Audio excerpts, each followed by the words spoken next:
मुहरे कहीं बाहरे व्रण मुहरे महंगा फेसवाश क्रीम किछि भी काम देउनी के उपचार कले मुहरे बाहरी व्रण तेबे आसतु जानिबा स्वास्थ्य विशेषज्ञ माने कौन कहउछंती।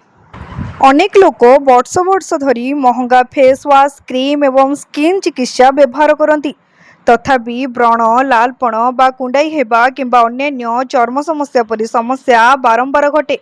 जदिओ एगुड़िक साधारणतः केवल चर्म समस्या भाव में देखा जाए, विशेषज्ञ माने कहती जे यार मूल कारण प्रायतः शरीर भितर रही है, विशेषकर अंतनली और पाचन प्रणाली। चर्म पाचन प्रणाली हॉर्मोन एवं प्रतिरक्षा प्रणाली परस्पर सहित जड़ित। गोटे क्षेत्र में बाधा शरीर अन्य अंश उपर प्रभाव भाव में प्रकाशित हो पारे। वैज्ञानिक माने एही संजोग को अंतनली चर्म अक्ष बोली कहती। एक जैविक प्रक्रिया जहां अंतनली एवं चर्म मध्य निरंतर जोगाजोग बजाय रखे। चर्म विशेषज्ञ मतरे चर्म स्वास्थ्य अंतनली स्वास्थ्य उपरे गुरुत्वपूर्ण भाव में निर्भर करे।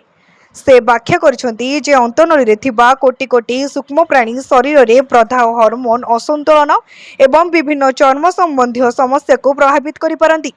एही कारणरू डाक्तर माने बे व्रण रोसेसिया एक्जिमा एवं सोरियासिस भली परिस्थिति रे समाधान करने समय अंतनली स्वास्थ्य उपरे ध्यान देउछंती।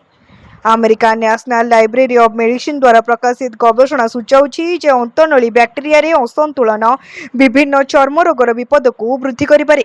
मानव प्राचन प्रणाली रे उपस्थित अणुजीवों संप्रदाय को अंतनली माइक्रोम कहुए।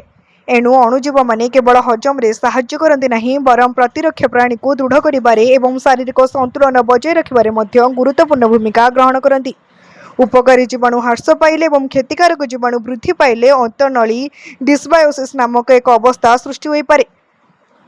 डॉक्टर अश्विन केसी व्याख्या करिसेंती जे ही असंतुलन शरीर में दीर्घकालीन प्रभाव को ट्रिगर करि पारे, जहाँ व्रण एक्जिमा रोसेसिया एवं सोरियासिस भली परिस्थिति को आहुरी तीव्र करि पारे।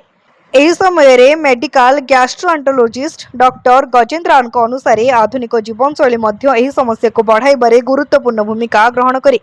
चीनी एवं प्रक्रियाकृत खाद्य रे अत्यधिक सेवन, दीर्घकालीन चाप, खराब निद एवं एंटीबायोटिक अत्यधिक व्यवहार लाभदायक अंतनली जीवाणु को क्षति पहुंचाई पारे।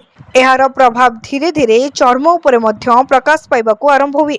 विशेषज्ञ माने विश्वास करती जे सुस्थ चर्म पई केवल बाह्य जत्न यथेष्ट नुहे, पर्याप्त निद्रा, चाप परिचालना एवं संतुलित खाद्य सहित फाइबर युक्त फल, पनीपरिबा एवं शस्य खाइबा अंतनलीर स्वास्थ्य को उन्नत करिबारे सहाय्य करिपारे। ब्यूरो रिपोर्ट, तीर्थक्षेत्र लाइव।